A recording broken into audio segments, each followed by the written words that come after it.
Halo pemirsa, selamat pagi. Ya, apa kabar pemirsa TVR Parlemen? Kita berjumpa lagi dalam program TVR 09 bersama saya Dadi Ramadan dan juga rekan saya. Saya Rini Reski, dalam 30 menit ke depan kami akan sajikan kepada Anda sejumlah berita nasional, khususnya dari sudut pandang DPR RI sebagai referensi Anda dalam memahami dinamika politik, hukum, ekonomi, sosial, dan juga budaya di Indonesia. Dan pemirsa TVR Parlemen, inilah TVR 09 selengkapnya.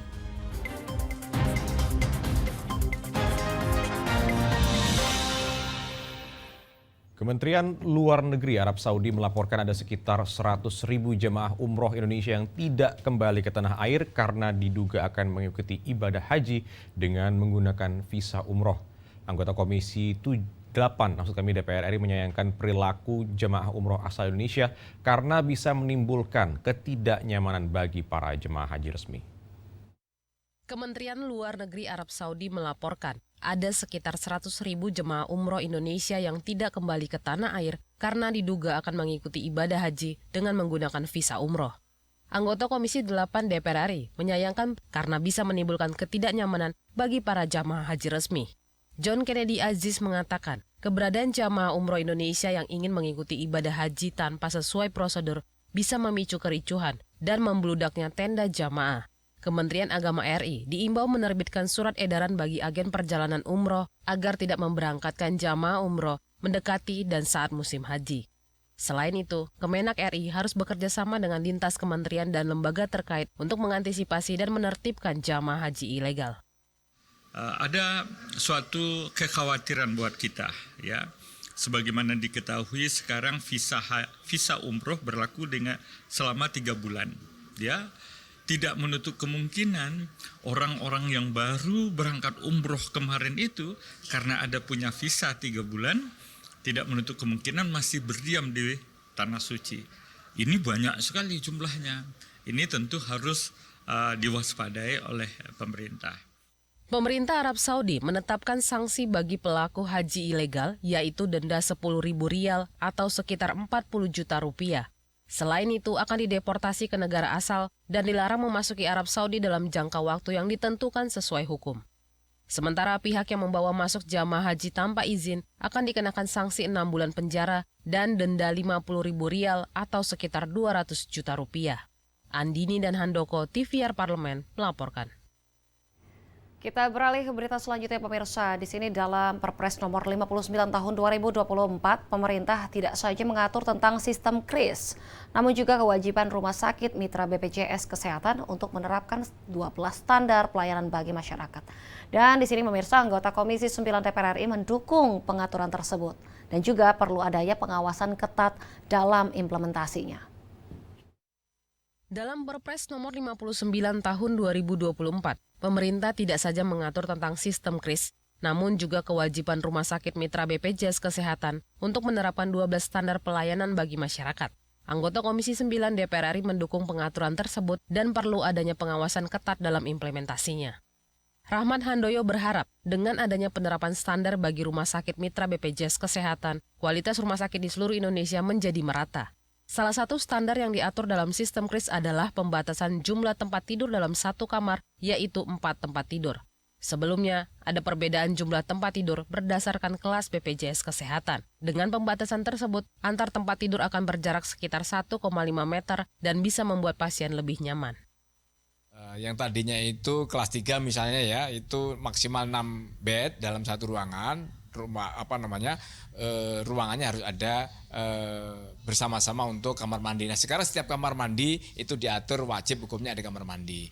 Kemudian pengaturan masalah suhu udara semakin baik. Kemudian juga tidak ada juga ventilasi udara juga akan baik. Itu adalah salah satu dari beberapa 12 kriteria. Artinya 12 kriteria itu harus dipenuhi ketika rumah sakit akan kerjasama. Artinya juga dengan adanya 12 kriteria itu fasilitas pelayanan yang diterima oleh atau peserta BPJS akan semakin baik lagi begitu. Terkait pembiayaan yang akan dibayar peserta BPJS Kesehatan, menurut Rahmat Handoyo, Komisi 9 DPR RI masih menunggu penjelasan dari Kementerian Kesehatan dan Dewan Jaminan Nasional. Namun, kebijakan sistem KRIS jangan sampai memberatkan rakyat, terutama peserta BPJS Kesehatan mandiri. Hendra Sunandar, TVR Parlemen, melaporkan. Hingga awal Mei 2024 ada 91.269 kasus demam berdarah dengue atau DBD terbanyak di Jawa Barat. Dan tentunya informasi selengkapnya akan kami hadirkan sesaat lagi. Jangan kemana-mana, tetaplah bersama kami di TVR 09.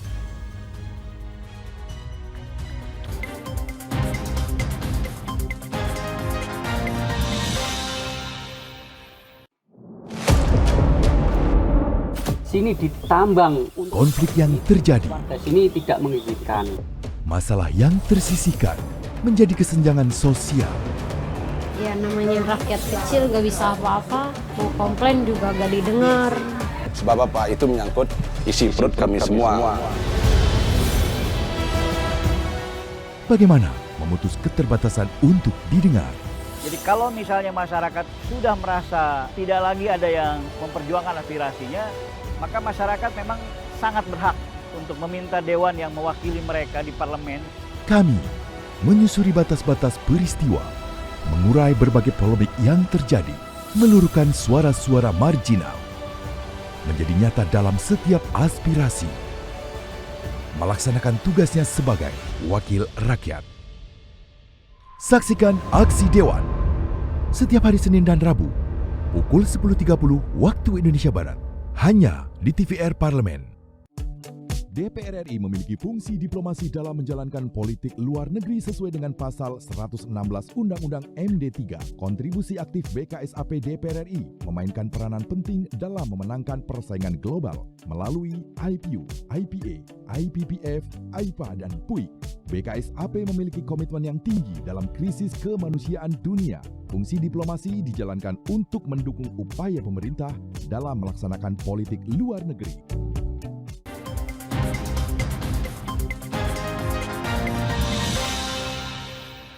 Kembali di TVR 09. Menanggapi kasus demam berdarah dengue di berbagai daerah, Komisi 9 DPR RI meminta Kementerian Kesehatan serius melakukan penanganan kasus DBD di Indonesia karena dikhawatirkan akan semakin tinggi. Hingga awal Mei 2024, ada 91.269 kasus demam berdarah dengue atau DBD terbanyak di Jawa Barat.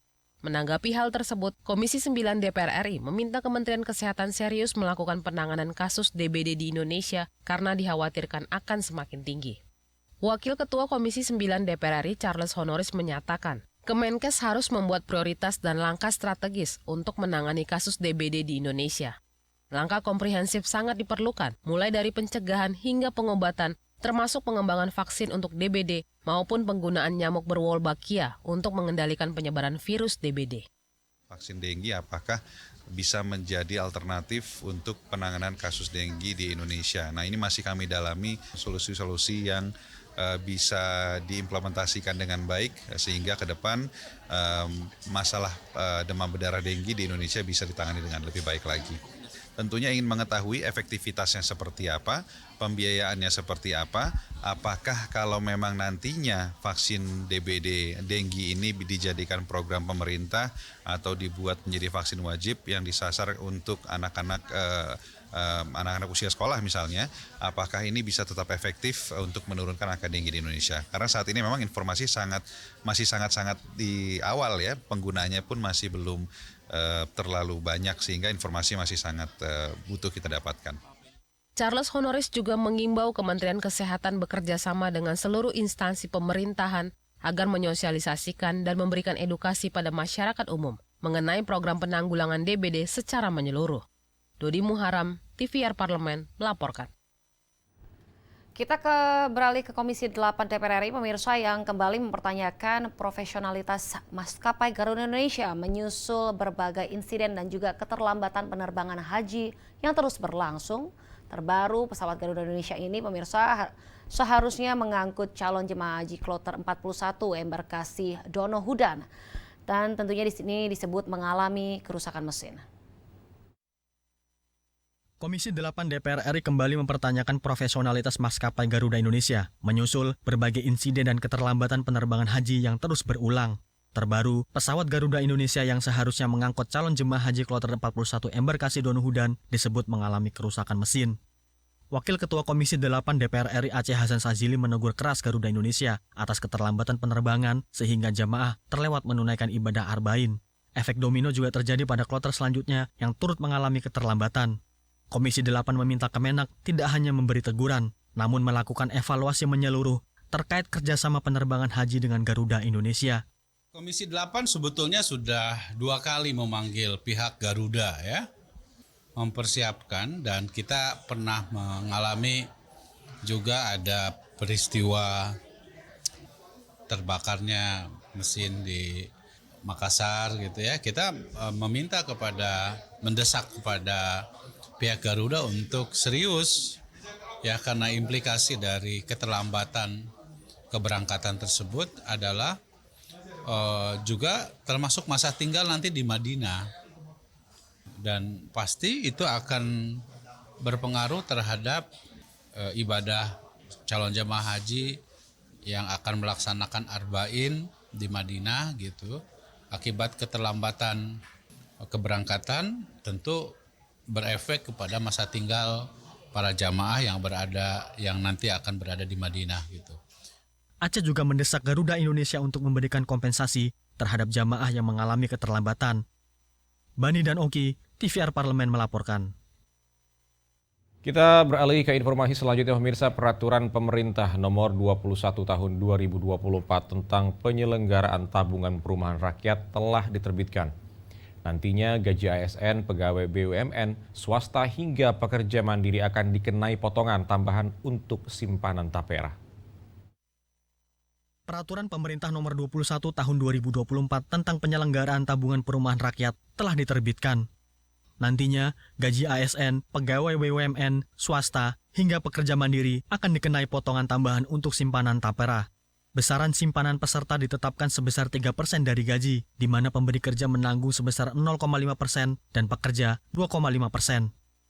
Anggota Komisi 11 DPR RI Charles Mekiansa mengatakan, program tapera ini merupakan salah satu upaya pemerintah mendorong masyarakat untuk memiliki hunian. Meski demikian, perlu ada sosialisasi dan kejelasan manfaat program ini, terutama bagi pekerja mandiri yang tidak bernaung di perusahaan. Nah, untuk sektor perumahan memang harus ada upaya yang dilakukan. Nah, upaya pemerintah dengan tapera ini menurut saya itu sebagai sebuah ide yang harusnya ditangkap dulu dengan ide yang positif. Memang nanti harus ada peraturan-peraturan yang lebih detail lagi. Misalnya bagaimana orang yang belum punya rumah. Nah, ini kan memang menjadi sebuah kebutuhan. Bagaimana orang yang sudah punya rumah, baik itu warisan maupun dia memang sudah menyicilnya lebih dulu dan sebagainya. Nah, menurut saya karena ini sifatnya tabungan, saya pikir ini tabungan ini jelas pasti nggak hilang kan gitu kan. Dalam peraturan pemerintah tersebut, dijelaskan dasar penghitungan besaran simpanan peserta tapera, sehingga peserta yang termasuk dalam kategori masyarakat berpenghasilan rendah dapat memperoleh manfaat berupa kredit pemilikan rumah, kredit bangunan rumah, dan kredit renovasi rumah hingga 30 tahun, dengan suku bunga tetap di bawah pasaran. Andri dan Tegar, TVR Parlemen melaporkan. Pemirsa, pada musim haji 2024 sebanyak 241.000 jamaah haji Indonesia akan diberangkatkan menuju Tanah Suci melalui 14 embarkasi haji. Dan kuota jamaah haji tahun ini merupakan kuota terbanyak sepanjang penyelenggaraan ibadah haji. Dan informasi selengkapnya akan kami hadirkan saat lagi. Untuk itu jangan kemana-mana. Tetaplah bersama kami di TVR 09.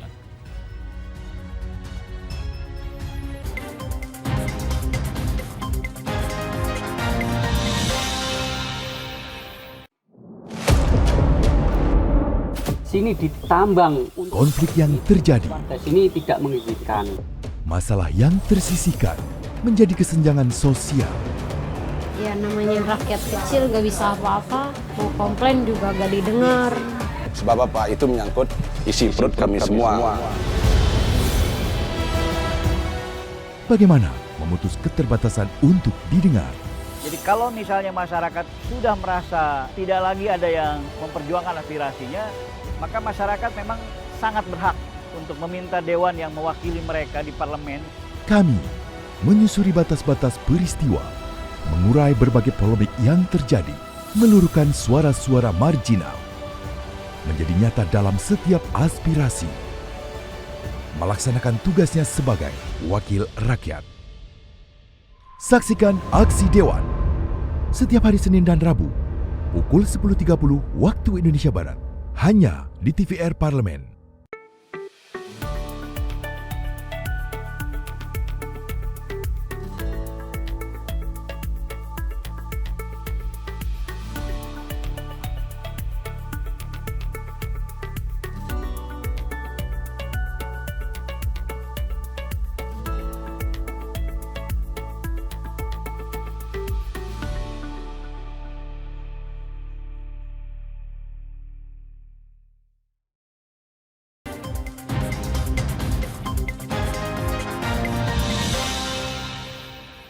Anda masih bersama kami di TVR 09. Pemirsa, jemaah haji Indonesia gelombang pertama sudah mulai berangkat ke Tanah Suci pada 12 Mei 2024 lalu. Sementara pada gelombang kedua akan berlangsung pada tanggal 24 Mei hingga 10 Juni 2024. Dan berdasarkan hasil peninjauan DPR RI, fasilitas di embarkasi Haji Makassar seperti ruang pertemuan, kamar tidur, toilet, dan konsumsi sudah memiliki fasilitas yang lengkap dan sesuai dengan standar yang disepakati Komisi 8 DPR RI bersama Kementerian Agama. Saksikan informasi selengkapnya yang telah disajikan oleh tim redaksi TVR Parlemen dalam segmen Lensa Parlemen berikut ini.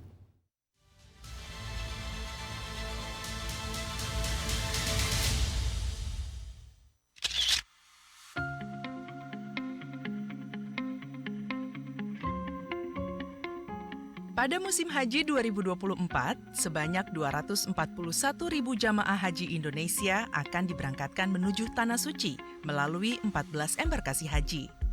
Adapun jemaah haji Indonesia gelombang pertama sudah mulai berangkat ke Tanah Suci pada 12 Mei 2024. Sementara pada gelombang kedua akan berlangsung pada tanggal 24 Mei hingga 10 Juni 2024. Sebagai fungsi pengawasan, DPR RI melakukan peninjauan terkait kelengkapan fasilitas embarkasi untuk mendukung pelaksanaan ibadah haji, serta melepas keberangkatan para jemaah haji melalui beberapa embarkasi, yakni Makassar, Medan, Bekasi, dan Surabaya. Berdasarkan hasil peninjauan DPR RI, fasilitas di embarkasi Haji Makassar seperti ruang pertemuan, kamar tidur, dan konsumsi sudah memiliki fasilitas yang lengkap dan sesuai dengan standar yang disepakati Komisi 8 DPR RI bersama Kementerian Agama. Alhamdulillah dari pemantauan kami, hampir semua persiapan berjalan dengan lancar, mulai dari fasilitas pertemuan, tempat tidur, KCK-nya, termasuk cateringnya kami lihat, alhamdulillah semua berjalan dengan baik sesuai dengan standarnya. Secara umum, fasilitas embarkasi di beberapa titik di Indonesia telah dibenahi. Salah satunya embarkasi Medan yang memiliki fasilitas ramah lansia. Penginapan khusus lansia telah diakomodir oleh embarkasi Medan dengan mengutamakan lansia berada di kamar lantai bawah untuk memudahkan aktivitas. DPR RI juga menyampaikan secara langsung kepada pemerintah Kota Medan terkait kebutuhan mobil golf untuk membantu mobilitas lansia. Pada dasarnya pelaksanaan tahun ini saya kira berjalan baik, belum ada hambatan, penyambutan dan pemberangkatan cukup baiklah. Tadi tentu perlu ditingkatkan. Tadi ada kebutuhan mobil golf untuk lansia. Kita nggak punya anggaran, saya bisikin Pak Wali Kota, ternyata oke. Saya dengar akan difasilitasi paling tidak dua mobil golf tadi. Saya kira itu peningkatan ya, di tahun lalu tidak ada, tahun ini ada. Komisi 8 DPR RI akan terus mengawasi penyelenggaraan Haji 2024, baik pada tahap keberangkatan di embarkasi hingga pelaksanaannya di Tanah Suci.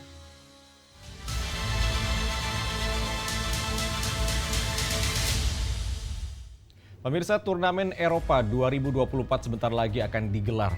Turnamen sepak bola terbesar di benua Eropa kali ini akan kembali diselenggarakan di Jerman sejak pertama kali menjadi tuan rumah di tahun 1988. Menarik sekali tentunya Dadi, dan tentunya di sini juga pemirsa momen ini menjadi waktu yang paling ditunggu-tunggu para pecinta sepak bola di seluruh dunia. Dan betul sekali, dan informasinya akan kami hadirkan saat lagi untuk di jangan kemana-mana. Tetaplah bersama kami di TVR 09.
Anda masih bersama kami di TVR 09. Pemirsa tentunya semua menyukai olahraga sepak bola ya. Betul sekali, ini euforia sangat besar sekali, di mana kemarin juga ada Piala Asia, sekarang ada Piala Eropa nih. Nah, kira-kira jagoan dari siapa nih untuk Piala Eropa kali ini? Kalau aku mungkin dukung Prancis kali ya, karena emang pemain mudanya sekarang masih bagus juga. Iya, kalau dan kamu?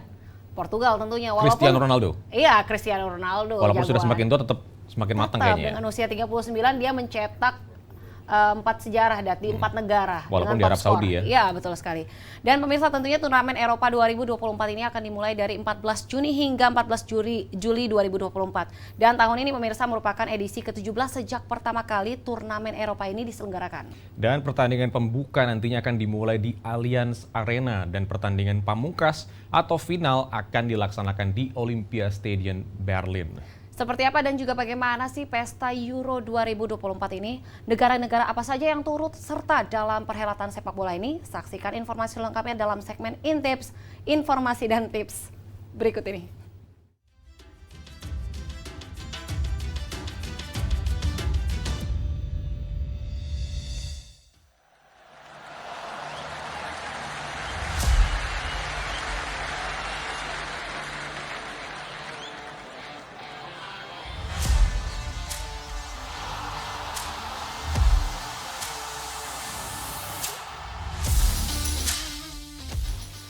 Pemirsa TVR Parlemen, Turnamen Eropa 2024 sebentar lagi.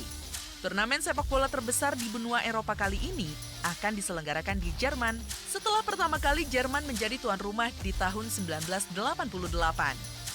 Turnamen akan dimulai dari 14 Juni hingga 14 Juli 2024. Turnamen tahun ini merupakan edisi ke-17 sejak pertama kali turnamen Eropa ini diselenggarakan. Termasuk Allianz Arena di Munich, Signal Iduna Park di Dortmund, dan Olympia Stadium di Berlin. Pertandingan pembuka akan dimulai di Allianz Arena dan pertandingan pamungkas atau final akan dilaksanakan di Olympia Stadium Berlin.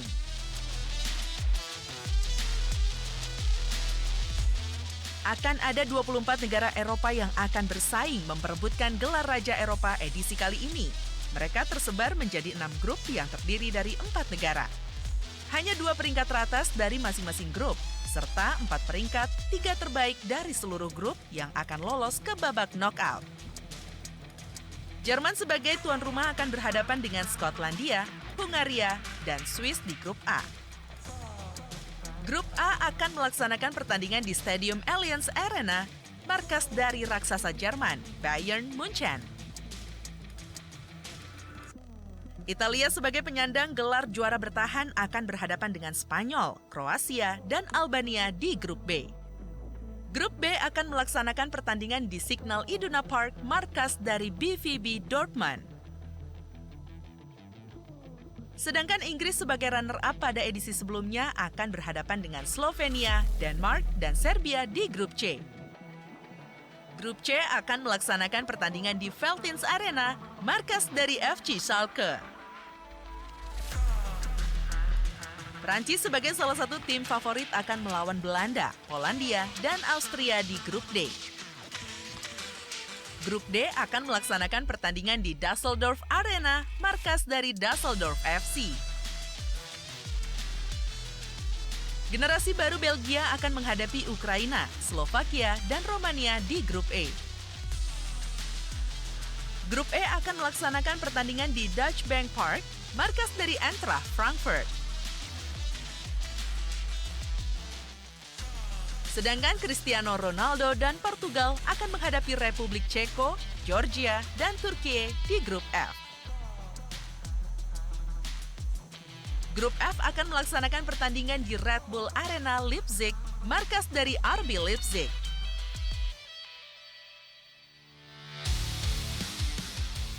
Setidaknya akan ada 50 pertandingan yang akan disuguhkan sepanjang perhelatan kejuaraan Eropa edisi kali ini. Kalau pemirsa, jagoin siapa nih di Euro 2024? Akankah ada juara baru di edisi kali ini? Mari kita tunggu bersama ya pemirsa. Sampai jumpa di Intips berikutnya.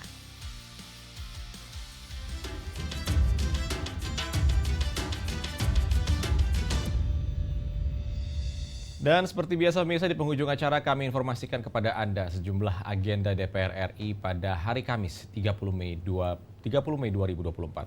Pada pukul 14 waktu Indonesia Barat, pemirsa akan ada rapat dengar pendapat Komisi 6 dengan Dirut PT Mind ID terkait kinerja korporasi tahun 2023. Kemudian akan ada rapat dengar pendapat Komisi 7 pada pukul 14.00 waktu Indonesia Barat dengan PT PLN Persero. Dan tentunya sejumlah agenda serta program DPR RI lainnya masih dapat Anda saksikan secara langsung di TVR Parlemen melalui kanal utama, kanal komisi, dan juga kanal alat kelengkapan Dewan lainnya yang dapat Anda akses di tvr.dpr.go.id. Dan pemirsa TVR Parlemen, demikian TVR 09 edisi pagi ini. Segenap kru TVR Parlemen yang bertugas mengucapkan terima kasih telah menyaksikan TVR 09 pagi ini. Saya Dadi Ramadan dan juga rekan saya. Saya Rin Reski, sampai jumpa di TVR 09 selanjutnya. TVR Parlemen, Referensi Indonesia.